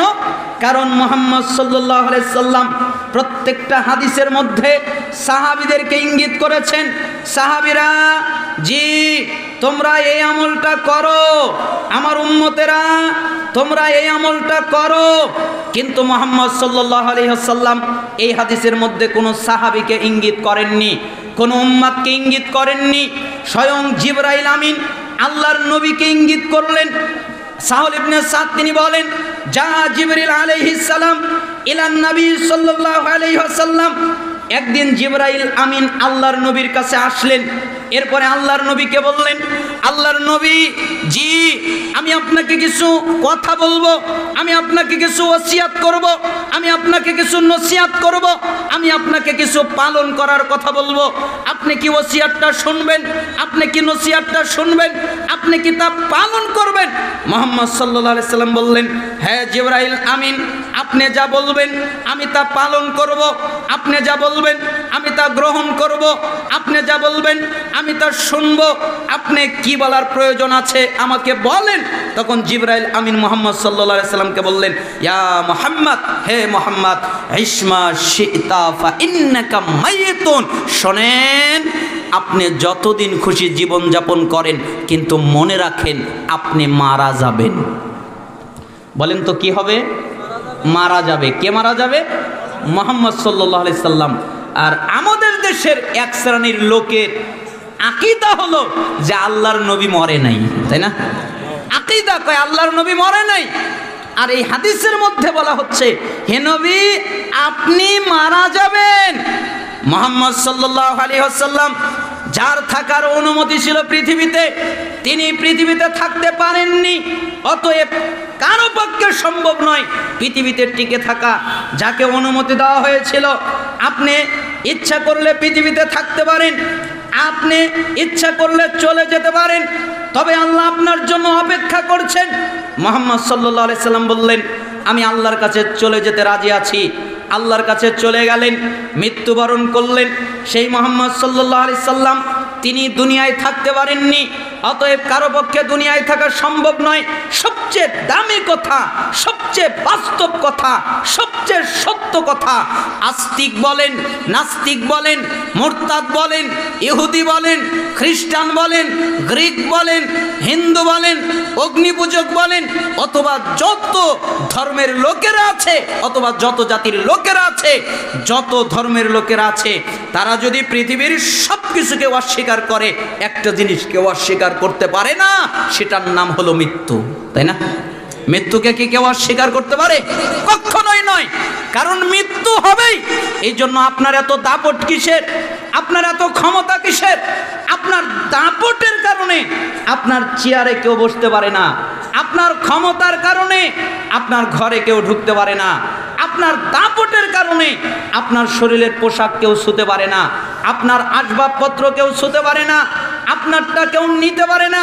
কিন্তু আপনি মনে রাখেন, আজকে যদি মারা যান, তাহলে আপনি যদি রাতের বেলা ঘুমিয়ে যান, যদি ঘুম থেকে জেগে ওঠেন, তাহলে আপনি সকাল পাবেন। আর যদি ঘুম থেকে জেগে না ওঠেন, তাহলে আপনি পরকালে চলে যাবেন। ঘুম ভাঙলে সকাল, ঘুম না ভাঙলে পরকাল। আপনার কিসের দাপট? যেদিন আপনি মৃত্যুবরণ করবেন, যেদিন আপনি মারা যাবেন, ওই দিন আপনাকে টেনে আপনার ঘর থেকে বের করে দেওয়া হবে। আপনি একবারের জন্য বলতে পারবেন না, আমার ঘর থেকে আমাকে টেনে বের করে কে, এ কথা বলার ক্ষমতা থাকবে না। আপনার আসবাবপত্র অন্যরা দখল করে নেবে, আপনার ক্ষমতা থাকবে না। আপনার গায়ে যে পোশাকটা রয়েছে, এই পোশাকটা খুলে ফেলা হবে, আপনি বলতে পারবেন না আমার পোশাক খুলে ফেলে কে, এ কথা বলার ক্ষমতা আপনার থাকবে না। আপনাকে কাপড় দিয়ে ঘিরে নেওয়া হবে, পানি দিয়ে গোসল দেওয়া হবে, আপনি বলতে পারবেন না পানিটা গরম হয়ে গেছে, আর একটু পানি ঠান্ডা হলে ভালো হতো, এ কথা বলার ক্ষমতা আপনার থাকবে না। আপনার জানাজার সালাত আদায় করার জন্য নিয়ে যাওয়া হবে, পরিস্থিতি উল্টে গেছে। মানুষ মরলে আপনি তাদের জানাজার সালাত আদায় করতেন, আজকে পরিস্থিতি উল্টে গেছে, মানুষজন আপনার জানাজার সালাত আদায় করার জন্য এসেছে, আপনি কিছু বলতে পারবেন না। আপনাকে কবরস্থানে নিয়ে যাবে, আপনাকে দাফন করা হবে, আপনি একবারের জন্য বলতে পারবেন না আজকে শেষবারের মতো দুনিয়ার আসমানটা দেখে নেই, আর তো কোনোদিন দুনিয়ার আসমান দেখতে পারবো না, এ কথা আপনি বলতে পারবেন না। আপনার ক্ষমতা থাকবে না, আপনার ক্ষমতা নষ্ট হয়ে যাবে, হারিয়ে যাবে, এই কথা বলার ক্ষমতা আপনার থাকবে না, অধিকার আপনার থাকবে না। আপনি বলতে পারবেন না দুনিয়ার আসমানটা দেখে নেই, কেন? আপনি মৃত্যুবরণ করেছেন, আপনার কোনো ক্ষমতা নেই। এই জন্য জিবরাইল আমিন নবীকে বললেন, আল্লাহর নবী যতদিন খুশি জীবন যাপন করেন, কিন্তু মনে রাখেন আপনি মৃত্যুবরণ করবেন। ইয়া মুহাম্মদ, হে মুহাম্মদ, ওয়াহাবিব মান আহবাবতা ফাইন্নাকা মাফারিকুহু, আপনি যার সাথে খুশি বন্ধুত্ব করেন, কোনো নিষেধাজ্ঞা নেই, আপনি যার তার সাথে বন্ধুত্ব করতে পারেন, কোনো অসুবিধা নেই, কোনো নিষেধাজ্ঞা নেই। কিন্তু মনে রাখেন, আপনি যেদিন মারা যাবেন, আপনি যেদিন মৃত্যুবরণ করবেন, আপনার যেদিন মরণ হবে, ওই দিন আপনাকে কবরে একা যেতে হবে, কেউ আপনার সাথে যাবে না, আপনার কোনো বন্ধু আপনার সাথে যাবে না, আপনিও আপনার বন্ধুর সাথে যাবেন না, ঠিক না? আচ্ছা জোরে বলেন ঠিক কিনা? আপনার বন্ধু আপনার সাথে কবরে যাবে, আপনি আপনার বন্ধুর সাথে কবরে যাবেন। সবচেয়ে দামি নিঃস্বার্থ ভালোবাসা পৃথিবীতে যদি কেউ বাসে, তাহলে সে হলো মা। মায়ের মতো নিঃস্বার্থ ভালোবাসা কেউ বাসে না। আপনি অসুস্থ হয়ে পড়ে রয়েছেন, আপনার মা আপনার শিওরে দাঁড়িয়ে আছে, আর আল্লাহর কাছে দোয়া করছে আর বলছে, আল্লাহ তুমি আমার সন্তানটাকে সুস্থ করে দাও, বিনিময়ে তুমি এই রোগটা আমাকে দাও, আমার সন্তানকে সুস্থ করে দাও, এ কথা মা বলছে। কিন্তু আপনি যদি মারা যান, ওই মাও আপনার সাথে কবরে যাবে না। এই জন্য সালাফরা বলতেন, তোমরা যদি কাউকে সঙ্গী বানাও, কাউকে যদি বন্ধু বানাও, তাহলে একটা জিনিসকে তোমাদের সঙ্গী বানাও, একটা জিনিসকে বন্ধু বানাও, সেটা হলো নেক আমল। বলেন তো সেটা কি আমল? নেক আমল, সৎ আমল। কারণ কোনো কিছুই যদি আপনার সাথে কবরে না যায়, আপনার সঙ্গী না হয়, একমাত্র নেক আমল, সৎ আমল আপনার সঙ্গী হবে। তাই মুহাম্মদ সাল্লাল্লাহু আলাইহি সাল্লামকে বললেন, আল্লাহর নবী, জি আপনি যার সাথে খুশি বন্ধুত্ব করেন, কিন্তু মনে রাখেন আপনি যেদিন মারা যাবেন ওই দিন আপনাকে একাকী কবরে যেতে হবে। আপনিও একা যাবেন আর আপনার বন্ধুরাও একা যাবে। কেউ কাউকে নিয়ে যেতে পারবে না, টাকা পয়সা নিতে পারবেন না, ধন সম্পদ নিতে পারবেন না, কোনো ব্যক্তিকে নিতে পারবেন না, একাই যেতে হবে। ইয়া মুহাম্মদ, হে মুহাম্মদ, ওয়ামাল মা শিতা ফাইন্নাকা মাজজিয়ুন বিহি। মাজজিয়ুন মুজজান দুটাই পড়া যায়। আল্লাহর নবী, আপনার যা মনে চায় তাই করেন, যেই কাজ করার ইচ্ছা ওই কাজটাই করেন, যেটা করার ইচ্ছা ওটাই করেন, যেই কাজ করার ইচ্ছা ওই কাজটাই করেন। কিন্তু মনে রাখেন আপনাকে আল্লাহর সামনে দাঁড়াতে হবে, আপনি আল্লাহর সামনে দণ্ডায়মান হবেন, আপনাকে প্রতিফল দেওয়া হবে। বলেন তো কাকে বলছেন? মুহাম্মদ সাল্লাল্লাহু আলাইহি সাল্লামকে। কে বলছেন? জিবরাইল আমিন। জিবরাইল আমিন বলছেন আপনাকে আল্লাহর সামনে দাঁড়াতে হবে। তো মুহাম্মদ সাল্লাল্লাহু আলাইহি সাল্লাম, যিনি মাসুম, যিনি নিষ্পাপ, যার গুনাহ নেই, সে যদি আল্লাহর সামনে দাঁড়ায়, তাহলে আপনার আর আমার অবস্থা কি হবে? আমরা বুঝি না। কেন বুঝি না? বুঝতে পারি না। হাদিস আমরা কতদিন শুনে থেকেছি, কতবার শুনলাম। আব্দুল্লাহ ইবনে মাসউদ রাদিয়াল্লাহু আনহু তিনি বলেছেন, লা তাজলু কদম ইবনে আদম ইয়াউমাল কিয়ামা হাত্তা ইউসালান 50। কিয়ামতের দিন আদম সন্তান তার পা নড়াতে পারবে না যতক্ষণ পর্যন্ত 5টা প্রশ্নের উত্তর না দিবে। আন উমরিহি ফিমা আফনাহু ওয়া আন শাবাবিহি ফিমা আবলাহু ওয়া আন মালিহি মিন আইনা ইকতাসাবাহু ওয়া ফিমা আনফাকাহু ওয়া মাযা আমিলা ফিমা আলিমা। রাসূল সাল্লাল্লাহু আলাইহি সাল্লাম বলেন, কিয়ামতের দিন তাকে জিজ্ঞেস করা হবে, আমি তোমাকে বয়স দিয়েছিলাম 50 বছর দিয়েছিলাম, 70 বছর দিয়েছিলাম, 60 বছর দিয়েছিলাম, তুমি তোমার এই বয়সকে কোন কাজে ব্যয় করেছো এটা আমাকে বুঝিয়ে দাও। 2, আমি তোমার বয়সের মধ্যে যৌবনকাল দিয়েছিলাম, তোমার যৌবনকাল জিনা করার জন্য আমি তোমাকে দেই নেই, আমার ইবাদত করার জন্যে, আমার দাসত্ব করার জন্যে, আমার বন্দেগী করার জন্যে আমি তোমাকে যৌবন দিয়েছিলাম। তুমি যৌবন দিয়ে কি করেছো? এ যুবক ভাইরা, ওই দিন জবাব কি হবে? আজকে দুনিয়ার মেয়েদের পিছনে, উলঙ্গ মেয়েদের পিছনে আপনি ঘুরে বেড়াচ্ছেন, হে বোন আপনার কি হবে? আজকে এই দুনিয়ার ফাতরা ছেলেদের পিছনে আপনি ঘুরে বেড়াচ্ছেন আর বলছেন ভালোবাসাবাসি করছি। জি না, আপনাদের মধ্যে ভালোবাসা হতে পারে না। একটা ছেলে আর মেয়ের মধ্যে কোনোদিন ভালোবাসা হয় না, একটা ছেলে মেয়ের মধ্যে জিনা হয়। কি হয়? জিনা। ওটা জিনা করছে, জিনা করে বেড়াচ্ছে, তাহলে তাকে যৌবন বুঝিয়ে দিতে হবে। আমি তোমাকে যৌবনকাল দিয়েছিলাম, কোন পথে ব্যয় করেছো তা বুঝাও। 3, আমি তোমাকে সম্পত্তি দিয়েছিলাম, তুমি সম্পত্তি কিভাবে উপার্জন করেছো, কিভাবে আয় করেছো, হালাল পথে ইনকাম করেছো নাকি হারাম পথে ইনকাম করেছো, এটা আমাকে বুঝাও। এই সম্পত্তি পাওয়ার পরে কোন পথে এই সম্পত্তি ব্যয় করেছো, হালাল পথে ব্যয় করেছো নাকি হারাম পথে ব্যয় করেছো, এটা আমাকে বুঝাও। এরপরে আমি তোমাকে জ্ঞান দিয়েছিলাম, তুমি জানতে সুদ হারাম, তাহলে কি সুদ ত্যাগ করেছিলে? তুমি জানতে ঘুষ হারাম, তাহলে কি ঘুষ ত্যাগ করেছিলে? তুমি জানতে জিনা হারাম, তাহলে কি জিনা ত্যাগ করেছিলে? তুমি জানতে ব্যভিচার হারাম, তাহলে কি ব্যভিচার ত্যাগ করেছিলে? তুমি জানতে আরো যত পাপ হারাম, ওগুলো কি ত্যাগ করেছিলে? এলেম অনুযায়ী আমল করেছিলে কিনা বুঝাও। 5টা জিনিস বুঝিয়ে দিতে হবে। 1, পুরো বয়স বুঝিয়ে দিতে হবে। 2, পুরো যৌবনকাল বুঝিয়ে দিতে হবে। 3, পুরো সম্পত্তির আয় বুঝিয়ে দিতে হবে। 4, পুরো সম্পত্তির ব্যয় বুঝিয়ে দিতে হবে। 5, ইলম অনুযায়ী কি আমল করেছে এটা বুঝিয়ে দিতে হবে। যতক্ষণ পর্যন্ত বুঝাতে না পারবে ততক্ষণ পর্যন্ত আল্লাহ নড়তে দিবে না। ইচ্ছা করলে হাত নড়াতে পারবে না, ইচ্ছা করলে মাথা নড়াতে পারবে না, ইচ্ছা করলে বডি নড়াতে পারবে না, ইচ্ছা করলে কোনো অঙ্গ প্রত্যঙ্গ নড়াতে পারবে না। নড়ার অনুমতি নেই। আগে প্রশ্নের উত্তর হবে, তারপরে নড়ার অনুমতি দেওয়া হবে। তো বলেন আপনার আর আমার অবস্থা কি হবে? সাহাবীরা আল্লাহকে কত ভয় করতেন। মায়েজ বিন মালিকের এই বক্তব্যটা শুনে আমি মাঝে মধ্যে আশ্চর্য হয়ে যাই। তিনি নিজের জীবন দিয়ে গেলেন দুনিয়ায়, তবু আল্লাহর সামনে দাঁড়াতে কত ভয় পেয়েছিলেন। মায়েজ বিন মালিক, আপনারা মিশকাতের বর্ণনাটা শুনেছেন, আমি মুসান্নাফ ইবনে আবি শাইবার বর্ণনাটা আপনাদের সামনে অনুবাদ করে শোনাচ্ছি। রাসূল সাল্লাল্লাহু আলাইহি সাল্লামের সাহাবী মাইজ বিন মালিক একদিন আল্লাহর নবীর কাছে আসলেন। এরপরে বললেন, আল্লাহর নবী জি, আপনি আমাকে পবিত্র করেন। মুহাম্মদ সাল্লাল্লাহু আলাইহি সাল্লাম বললেন, আল্লাহর কাছে মাফ চাও, আল্লাহর কাছে ক্ষমা চাও, আল্লাহ তোমাকে মাফ করে দিবে, আল্লাহ তোমাকে ক্ষমা করে দিবে, যাও চলে যাও। মাইজ বিন মালিক চলে গেলেন। কিছুক্ষণ পরে আবার ফিরে আসলেন, আল্লাহর নবী জি, আপনি আমাকে পবিত্র করেন, তুমি কি আমার কথা বুঝতে পারো না?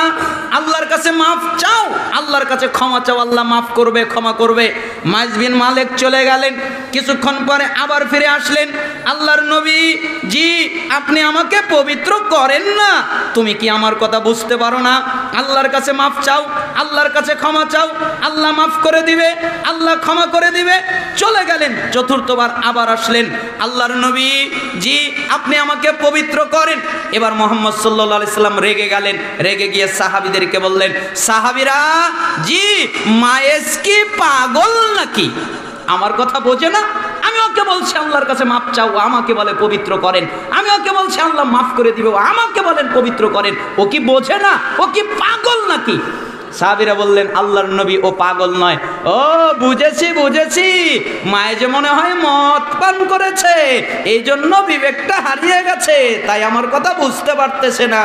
আল্লাহর নবী সাল্লাল্লাহু আলাইহি সাল্লামের একজন সাহাবী উঠলেন, নাকটাকে মুখের সাথে লাগিয়ে দিয়ে বললেন, আল্লাহর নবী জি, মদ পান করে নাই, তাহলে মায়েজ মদও পান করে নাই, মায়েজ পাগলও না, তা আমার কথা বোঝে না কেন? আমি তো ওকে বললাম আল্লাহর কাছে মাপ চাও, ক্ষমা চাও, আল্লাহ মাফ করবে, ক্ষমা করবে। মাইজ বললেন, আল্লাহর নবী আপনি পবিত্র করেন। তখন রাসূল সাল্লাল্লাহু আলাইহি সাল্লাম বললেন, আচ্ছা বলো কি করেছো? মাইজ বিন মালিক তখন বললেন, আল্লাহর নবী, মানুষ যেটা বৈধভাবে করে আমি ওটা অবৈধভাবে করেছি, আমি জিনা করেছি। রাসূল সাল্লাল্লাহু আলাইহি সাল্লাম এ বাক্য বললেন।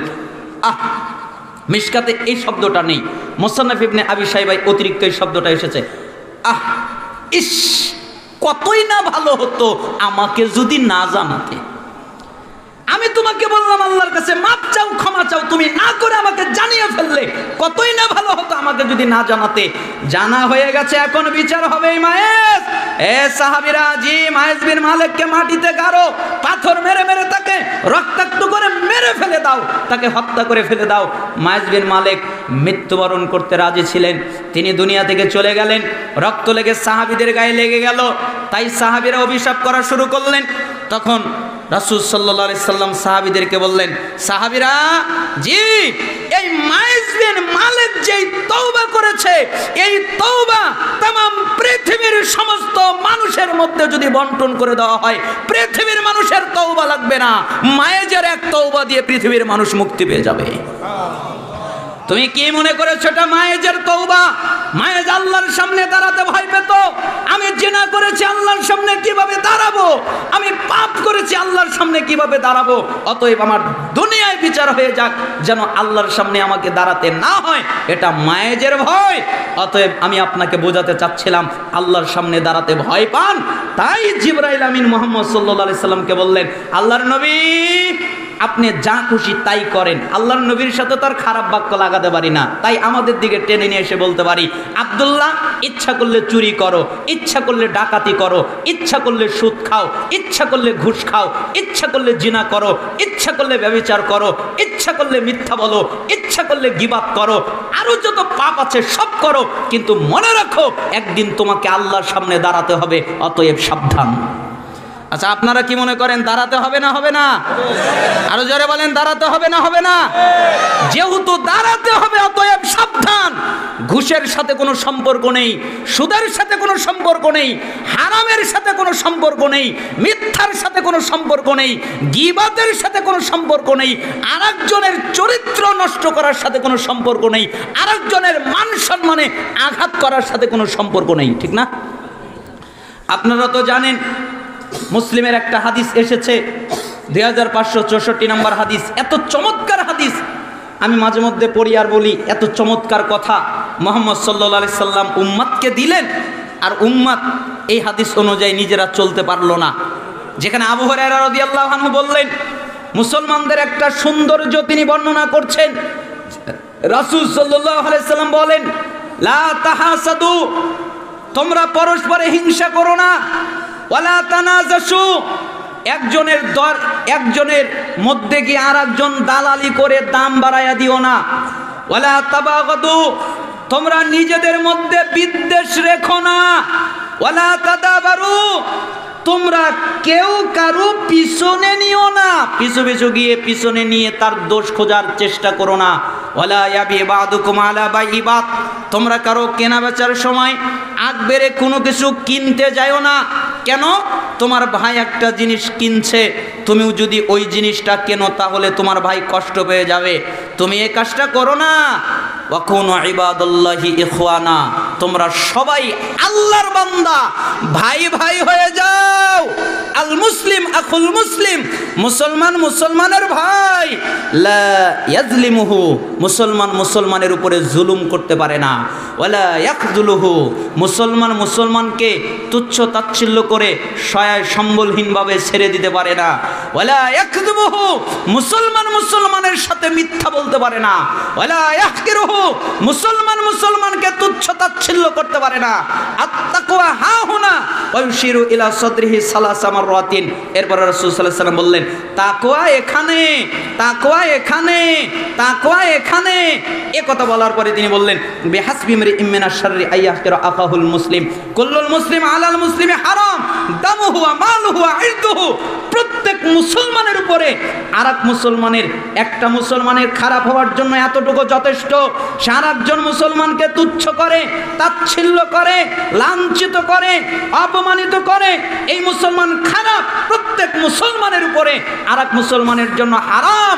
মুসলমান মুসলমানের রক্ত বের করতে পারে না, মুসলমান মুসলমানের সম্পত্তি মেরে দিতে পারে না, মুসলমান মুসলমানের সম্মান নষ্ট করতে পারে না।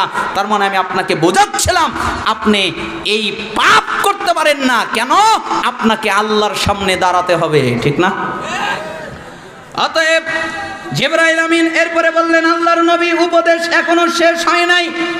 শারাফুল মুমিন কিয়ামুল লাইল, আপনি কি জানেন মুমিনের সম্মান কি?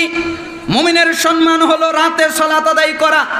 যারা রাতে সালাত আদায় করে তাদের সম্মান আছে। ওয়া ইজ্জুহু ইস্তিগনাহু আনিন নাস, এবং তার ইজ্জত হলো মানুষের কাছে না চাওয়ার মধ্যে। আমি এখানেই রেখে দিচ্ছি। 5টা কথা বললেন।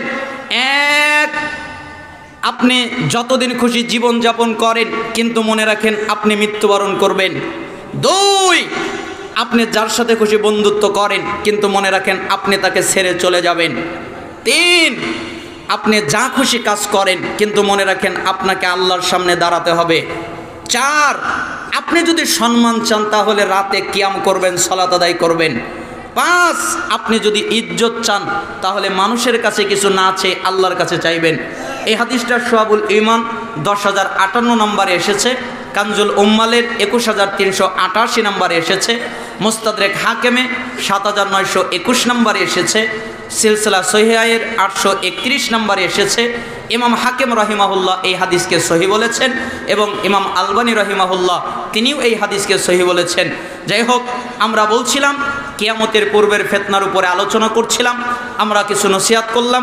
আল্লাহ সুবহানাহু ওয়া তাআলা আমাদেরকে এর উপরে যেগুলো সঠিক সত্য তার উপরে আমল করার তৌফিক দান করুন, এবং যা ভুলভ্রান্তি হয়ে গেছে তা শয়তানের পক্ষ থেকে, তা থেকে আল্লাহ তাআলা আমাদেরকে হেফাজত করুন। আপনারা শাইখের আলোচনা মন ভরে শুনবেন। আল্লাহ সুবহানাহু ওয়া তাআলা আপনাদেরকে বারাকা দান করুন। ওয়া আখিরু দাওয়ানা আলহামদুলিল্লাহি রাব্বিল আলামিন। আসসালামু আলাইকুম ওয়া রাহমাতুল্লাহি ওয়া বারাকাতুহু।